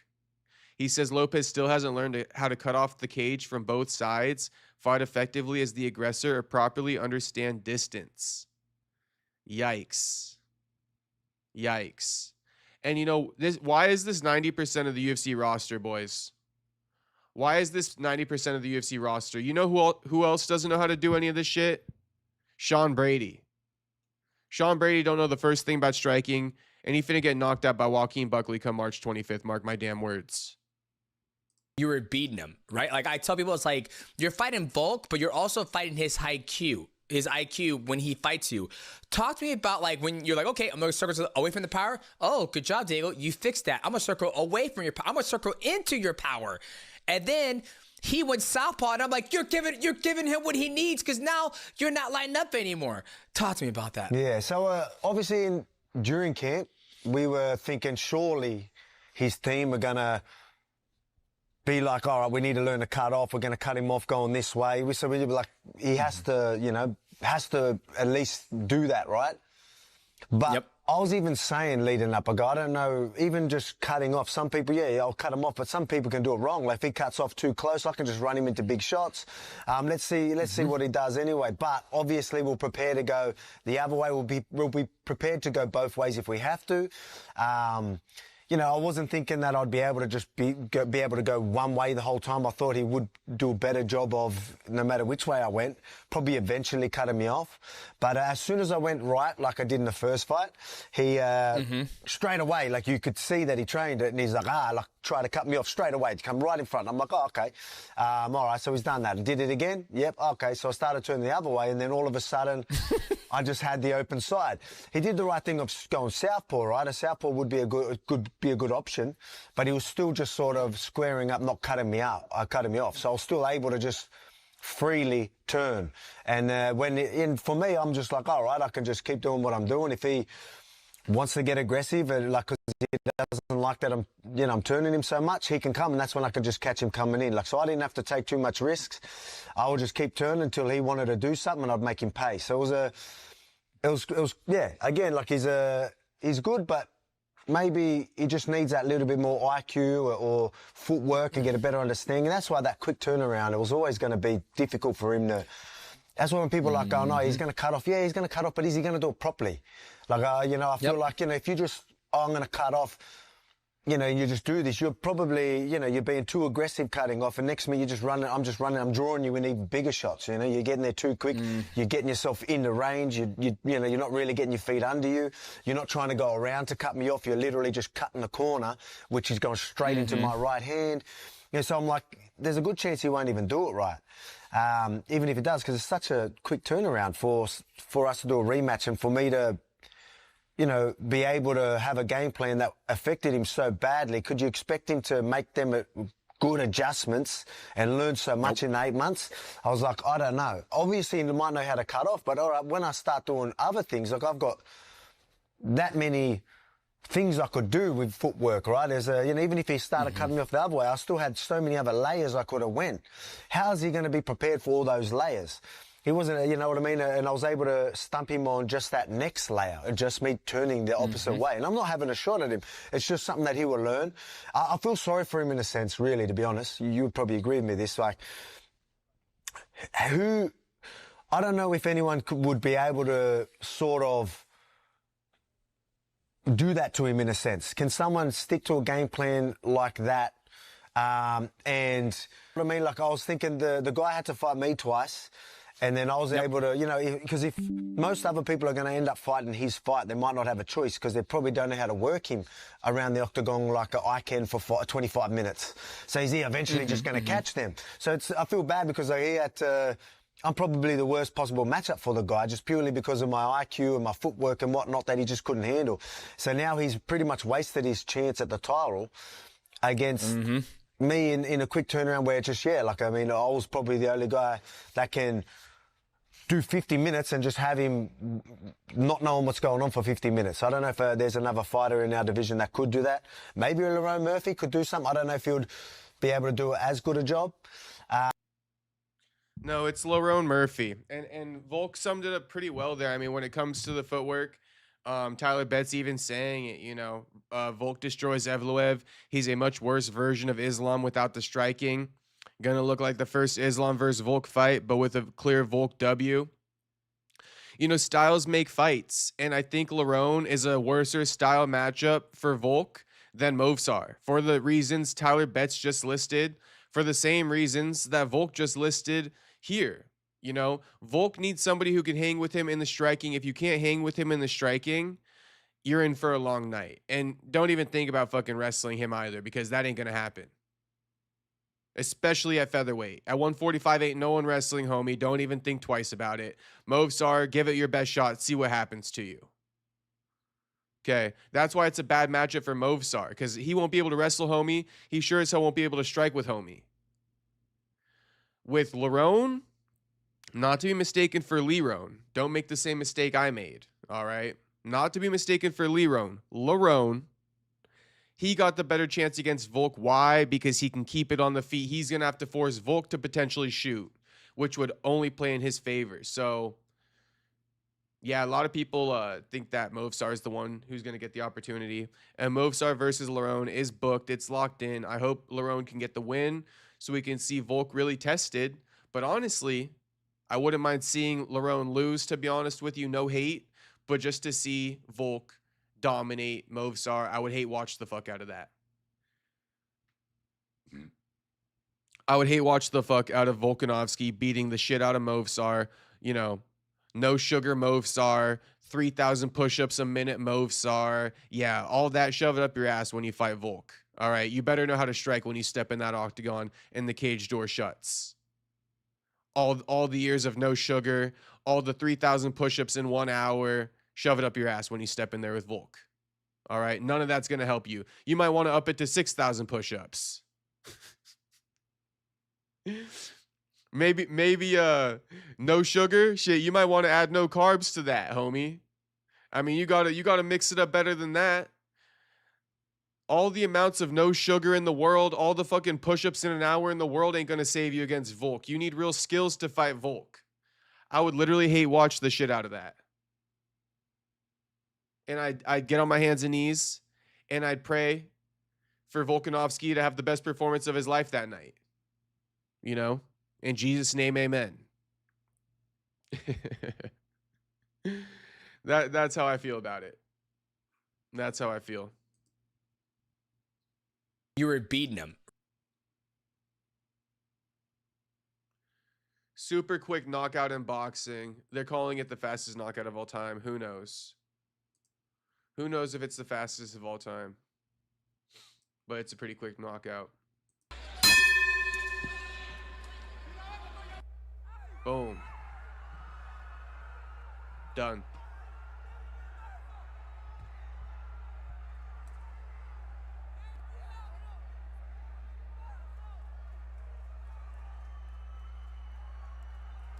One left hook and homie was done.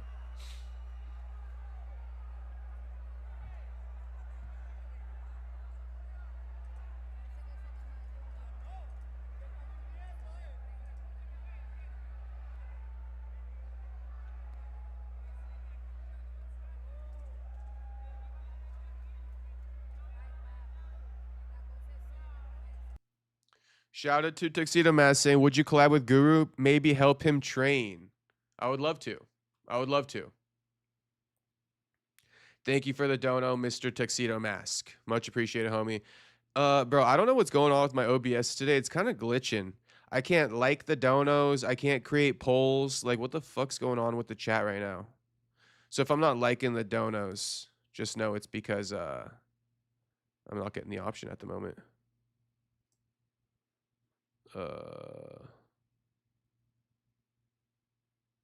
Tuxedo, thank you again for the $2 dono, homie. All these future doctors and lawyers bugging. Are they qualified to be tending to that man? It doesn't look like it. Bro hit the off switch. Yeah, that left hook from hell right there. That's you versus the Nay. I won't even say it. You got the dub. Facts, though. Facts. They're all just looking around. LOL, what do we do? They're just waiting for him to wake up. They ain't really doing shit. They don't got no game plan. They might as well not even be there. Yeah, like a 1 second knockout, though. Let's count it. 1, 2, 3, 4. Like a 4 second knockout. Money May. Money May on the mitts. All right. Watch a master at his craft. Is that how you say it?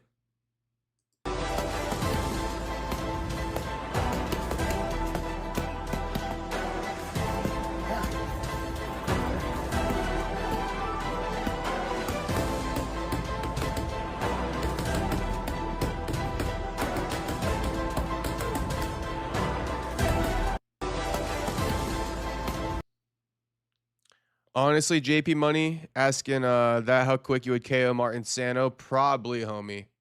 Honestly, I think I'm catching a body with Martin Sano. Honestly, I don't think homie wants to see me, to be honest with you. But if he gets enough delusion to come see me, oh boy, it's not ending well for him. It ain't ending well for Martin Sano. Not at all. That's probably exactly how I would do homie Martin Sano.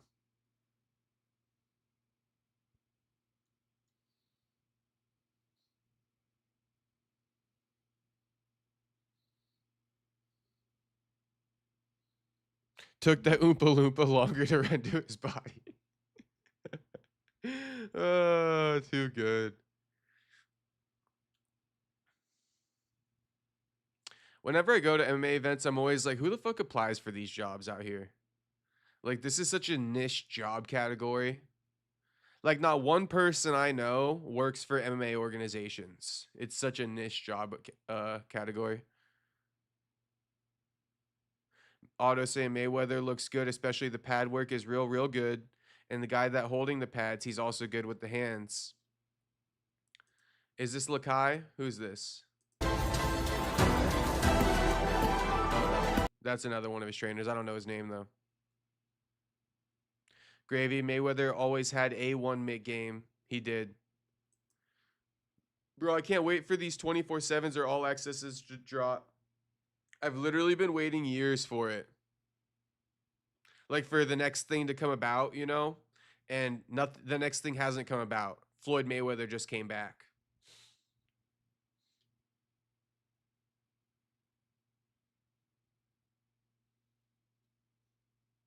You know, maybe I'll have an opinion on this later. But this is worth mentioning. I don't got nothing to say about it right now, but UFC revenue hits 1.5 billion in 2025 with a 57% profit margin, but still underperformed against WWE. We don't give a fuck whether or not they underperformed against WWE. We give a fuck about this right here. A 57% profit margin. That's because a lot of the fighters aren't getting that bread, bro. 57% profit margin is crazy.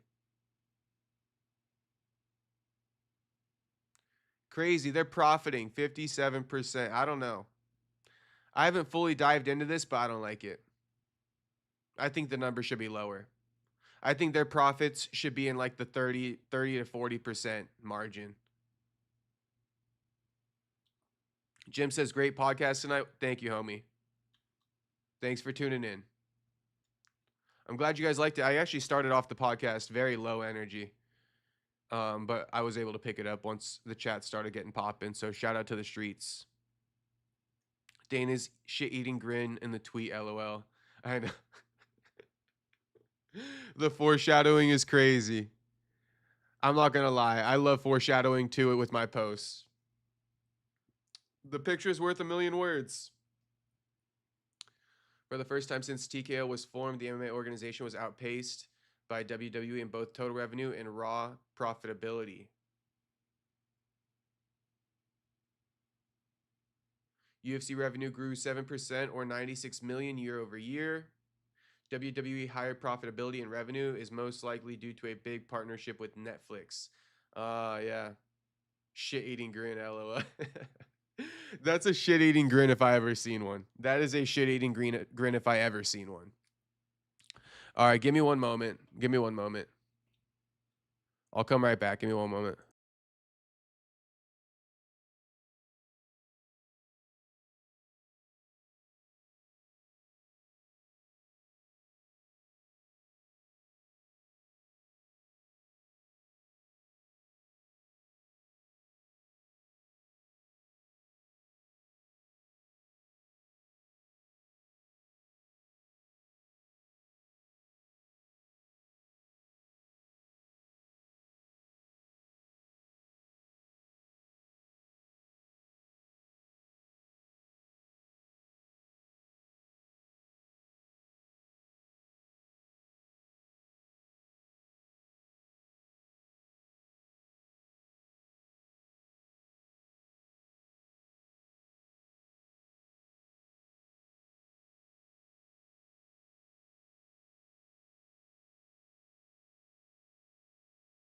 Shit, another $2 dono from Tux. Definitely going to get the energy up. Shout out to homie. He says, you better get that fucking energy up, big dog. Shit, it's up now.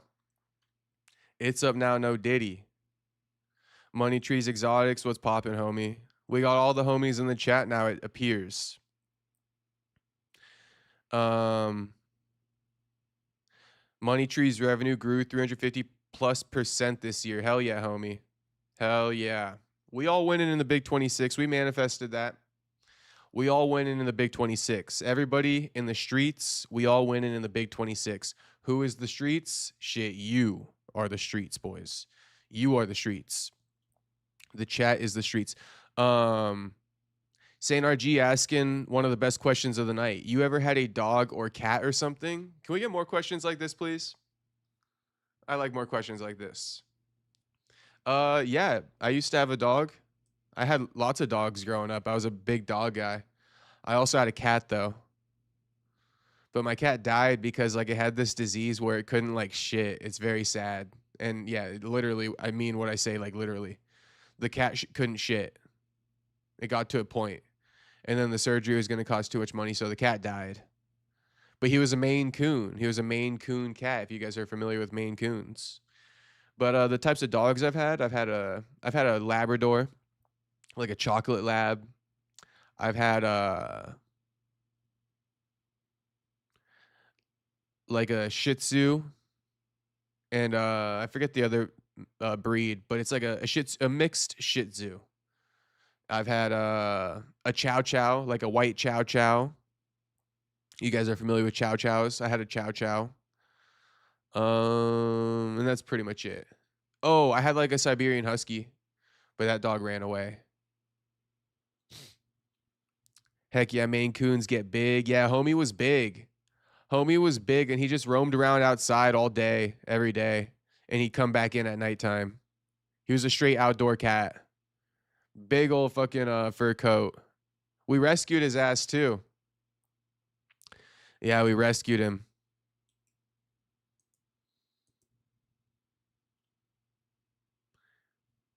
Kidney failure, feline HIV. Shit, maybe she caught an STD outside in the streets, in the wild. He is actually a he. My cat is a Turkish Angora. She's 18. Damn. I had like 20 cats. Money Tree Exotic says, we crossed a pit bull with a Shih Tzu. Damn, homie. Holy shit. We called it a bullshit. I saw that one coming, Money Trees. I saw that one coming. I saw that one coming.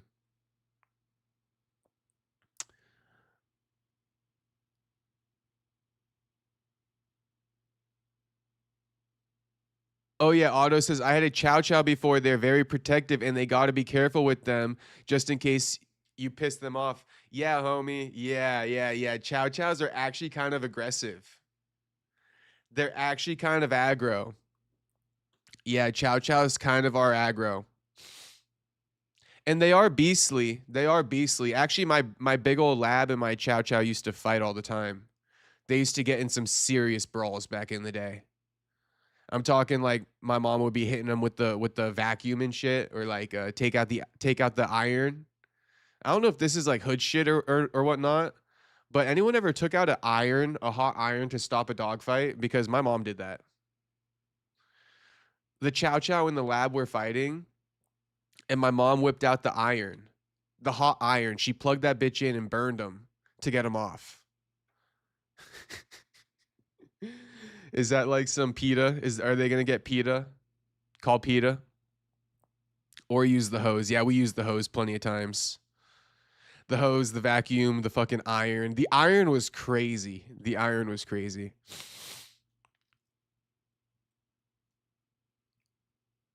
Don't eat my chow chow.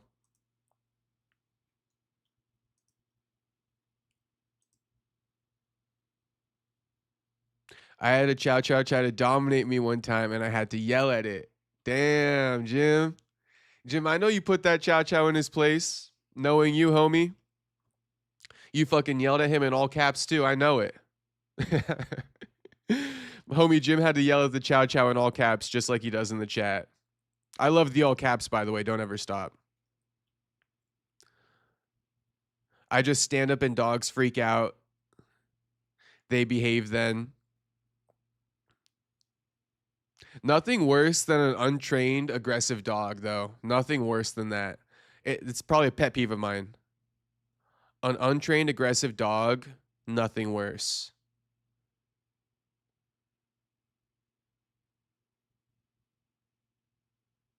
We crossed a man and a woman. We called it Jim Lotus.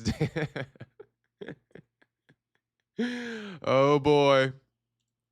What Jim got to say to that, Mr. Flat Earth? Come on, that was a good pun. Don't eat my chow chow. That was a decent pun.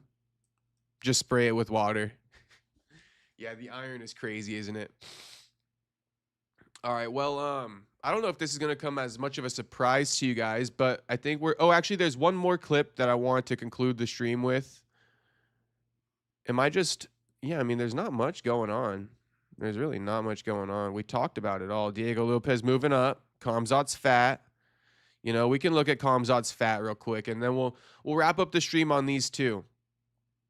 Ilia clapping back at Shakur and Bud.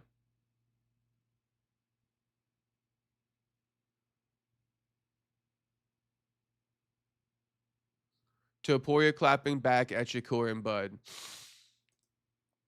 If I can find it.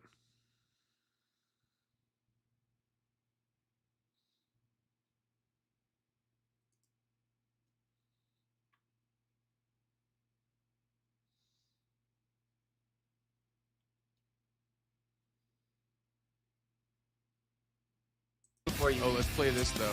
Giorgio, I eat you like these chips. Easy. Armin, I hope you're ready. I see you traveling a lot, eating a lot, man. I've been training. I'm coming for you. Giorgio, I eat you like these chips. Easy. See you on Saturday. Oh, this match just got hyped up even more. Look at the confidence oozing off of Armand. Giorgio, I'll eat you like these chips. Easy. See you Saturday. Homie's ready. Bro, how the fuck is Armand so good at grappling? If he beats Giorgio, I'm going to be shook. I'm going to be shook.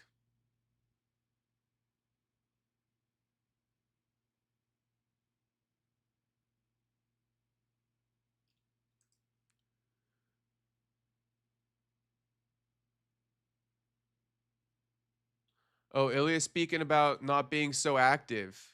He goes, everyone has his own style. If that makes him happy, he has to do that. For me, I don't like to fight 3 or 4 times a year because I really enjoy having proper training camps. I never go into the octagon with an injury. When I go in, I go at 100%. You know, that is such facts, though. That's such facts. I mean, this is the biggest facts of the night. Don't let the UFC run your body into the ground. If you're a fighter, don't let the UFC run your body into the ground. It's important to try to go into these bouts without injuries as much as possible. You know, let these other fighters go in against you with injuries because they're pushing it too much, because they're too active. You know, you don't make that mistake. That's my biggest advice to all fighters. And that's why even a lot of people get on Joaquin. They say like, oh, bro, you've been out for too long. You've been out since like, you know, June of last year. You're inactive. Shit, ain't nobody worth risking his body for. He not just going to get back in there and risk his body just to be active for anyone. He needs a big fight. And guess what he been doing in the meantime? He been healing. All right? Guess what Sean Brady been doing? He been tearing his body down because he on the last years of his career. Yeah, that's right. I said it. I said it. I said it. He on his third fight inside 12 months. Sean Brady. This is the most active he's ever been. Joaquin walking in this fight fresh. Fresh. 9 months off. Fresh. You boys finna see. You boys finna see. All that joking people do about Buckley, you finna see. You finna see. He ain't no dummy. He ain't no dummy. You think he would have made it this far by being dumb? A lot of people think Joaquin would have made it this far just by being dumb. Shit, you finna find out. Come March 25th, you finna find out. He putting Brady out. He outclassing him. He outclassing Brady. He putting him out. Fresh body stepping back in the octagon. 8 months off. Sean Brady going on his third fight inside 12 months. Make sure you wash his ass. And shout out to all the boys showing love to Buck. I see Jim Lotus. You are right. 100%. Time off means your body is repaired and ready. Shout out Joaquin. He repaired and he ready. And I told him this. I straight told him this over the phone. I said, shit, you having time off, only return against somebody who's worth it. You know, let all these other boys put in work. Let all these other boys do the heavy lifting. You done the heavy lifting.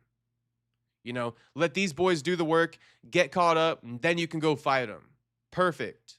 Sean Brady, he went and got 2 more fights since Joaquin's been inactive. Perfect. He finally caught up to Buck. Now we can run it. Now we can run it. You guys see what I mean? It's strategy. Strategy.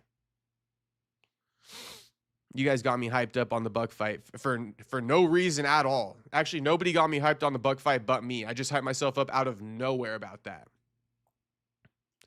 But you guys are feeling the passion. I agree. Buckley is good. Brady getting KO'd again. Shout out to St. RG. Money Tree Exotics. Joaquin basically 2 big wins away from a title shot. Gotta be big wins, though. And it starts with Sean Brady. Shit, like I've been saying, too, the title run continues. Gravy says, take notes from the OG fighters and don't make those same mistakes. UFC will eat you and spit you out. Facts. Facts. And honestly, during this whole time out for Joaquin over the last 8 months, it sounds like I'm his fucking, like, mentor or something. I'm definitely not that, so don't get it twisted. I just care.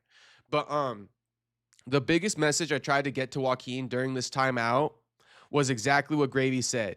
You know, UFC will eat you and spit you out. Fight when you're ready. When you're ready. All caps like Jim Lotus says. When you're ready. When you're ready, you come back. Joaquin ready. He coming back now. He been politicking. What up, Jew?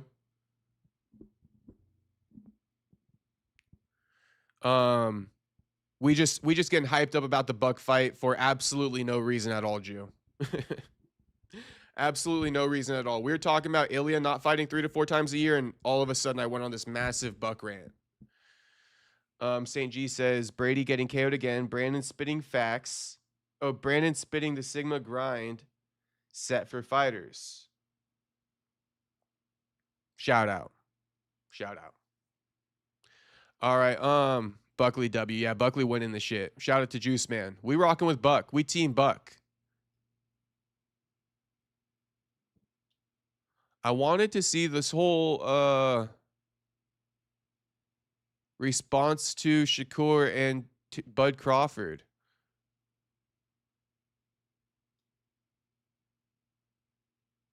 These guys clipped everything, but they couldn't get that one.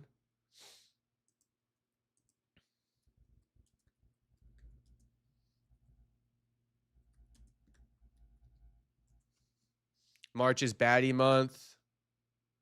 All right, here it is. Ilia goes off on Bud and Shakur. Boxers. Listen, I had Terrence. Great fighters. What are your thoughts on boxers? Listen, I had Terrence Crawford. I had Shakur Stevenson on stream recently. They said they could beat you in a fight. Do you know who that is? Terrence Crawford, Shakur Stevenson. In a fight, they can beat. I woke the floor with both of them. In a fight. Oh yeah, they said they could take. They said they could beat you up. And like in MMA. Well, I think they said boxing, chat, right? Listen, if we are sharing this room right now, and we are like me, Crawford, and who Shakur. Shakur, and someone has to make the bet. Who do you think is going to do? Well, both of them. I think they said boxing. Help each other. They said boxing. I think they said boxing. In boxing, okay, in boxing. Different. It's always in boxing. But they would tell. They got mad at me because I said I believe the UFC is way better, in my opinion, as a fan. MMA is way better than boxing, in my opinion. I think it is. It's way better. But they got mad at me More for that. entertaining. I think it is too. Listen, I've no joke. You have a full fight. I mean, it's very it's not entertaining. Only with hands. It's like you have everything involved. It looks like it's a real fight. Yeah. Oh, there's a clip. Hold on. I mean, it's just a simple fact. Bud and Shakur would help each other make the bed for Ilia if they were in jail. And it doesn't need to be elaborated on past that. It's honestly just a simple fact at this point. Yes, that's exactly what would happen. Now, the last clip of the evening. Let's go to DC speaking on Khamzat. Now, who really cares? Who really cares? Who really cares? But we're just going to play it anyway because it's on the title. But Daniel Cormier questions Khamzat Chimaev's ability to make 185 pounds again after new footage surfaces of current physique. He looks massive. Now, do I think Khamzat can't make 185? Nah, I think he can make 185. But this is the new little beach pick he took out in OC. Who knows what beach it is, but this one of my stomping grounds. Homie didn't check in. Homie did not check in with me. All right, you come to OC, you check in with Big OC, the #1 Vato, me. All right? Everyone knows. Juice Man knows. Juice Man knows. Juice Man got the pass, though. All right? Everybody in the chat got the pass.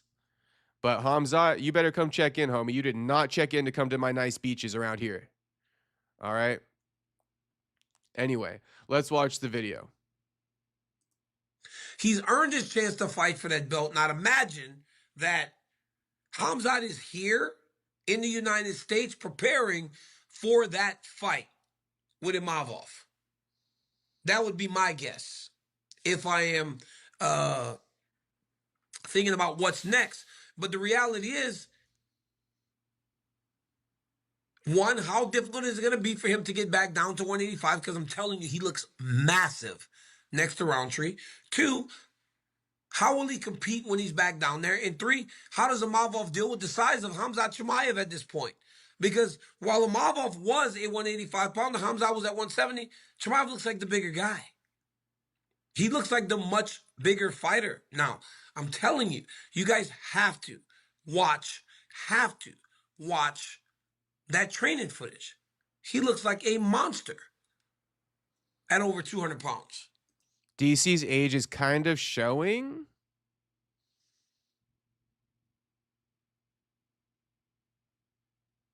I mean, calling Khamzat a monster at 205 is just like, come on, bro. Khalil's low-key and undersized light heavyweight. He's shorter than every single one of his opponents. And Khamzat's like 2 inches taller than him, it appears. DC's age showing slightly here. He's earned his chance to fight for that belt. Khamzat Chimaev also has the Sean Strickland issue to deal with at 185. These guys cannot stand each other. Look, guys, when you are two athletes of the highest caliber and you have trained together and you have fought in sparring, one of those guys knows, or someone knows exactly what happened. But as most say, what happens in the gym stays in the gym. Khamzat Chimaev also has the Sean Strickland issue. The only thing I'm uncertain about is what happened between that sparring session with Sean and Khamzat. If they even sparred or if they're just making a lot about nothing. You know, something tells me these boys didn't even fucking spar. They're just like, you know, making a big deal out of some bullshit ass like situational training. That's what I think it is. Even like Khamzat saying he choked out Strickland. Then come to find out, you know, they're training chokes. They're starting off on each other's back. It's like, bro, please. Anyone else feel me on that? Like, how does Khamzat claim he choked out Strickland and then Strickland reveals, nah, it was during, like, you know, situational drilling. We were training back takes and rear naked chokes. Yeah, he got the finish, but he started there. Weird. And now they're talking about, oh, you know, this infamous sparring. Did they even spar? Are we sure about that? Or was this some bullshit ass fucking rounds they got in that are pointless and meaningless? I'm gonna lean towards that.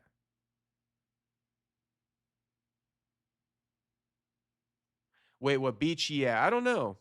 It's a nice beach though. Flat sand. That's all you can really tell. Anyway, I'm gonna get out of here. A little late, a little early getting out, I guess you could say, but we started a bit earlier. Like I said, I'll kind of finish the stream like I started it. My mom's in town for this week, so things could be a little bit more dicey with the time scheduling. Probably going to be trying to get the streams done a bit earlier, just because it's better to get things out of the way when I have other things going on at home. So like whenever I get an opportunity, like an open window, I'm probably going to pop onto the live stream is what I'm trying to say. But yeah, aside from that, just look out for that. You know, I got mom's here for the week. She's going to be here till like Tuesday, or yeah, I think Tuesday of next week. So spend a little time with her. And then we wrapped up the Jacoby Smith post-fight interview today. Members, look out for that. You will go ahead and get that access first. I'll drop it on the videos feed shortly, but I will be dropping clips from that interview. And that is pretty much it. The Giorgio Polus interview, live, join members only to tap into the Adrian Lee interview. If you're not a member, you can still tune into the clips as they're dropping on the daily. And that's pretty much it. That's pretty much it. You know, we just kind of waiting on a big news day where I can actually dive into some things. But yeah, with this UFC Mexico, it's just a bit slow. Just a bit slow. So anyway, I will see you boys. I will see you boys tomorrow. But peace out, Juice Man, Otto, Gio, Saint RG. Oh, by the way, everybody subscribe and like on the way out. But if you're not subscribed, make sure you subscribe now. And then like the video on the way out. Peace out to Tyler Betts, Jew, Money Trees, Gravy, Jim Lotus, homie Jim. Unbroken, if I didn't mention Unbroken already. Lift and Inspire, shout out, homie. Miata Boy popped in. Dylan popped in. Tuxedo for the donos, much appreciated as always, homie. JP Money, peace out, homie. We're going to get the Martin Sano fight book soon. Mark my words. Dun Daughter, shout out. Peace out, homie. Perfecto, peace out. Franklin, peace out. Brian C. Memby. Shout out to Andrew Nance for gifting 5 memberships today. Much appreciated. We got Chain Firing Mech Warrior. You know we hitting everybody. John Dong. Some language I can't read. America First. All right, that's as high up as I can scroll. Peace out, everybody. Thanks for watching.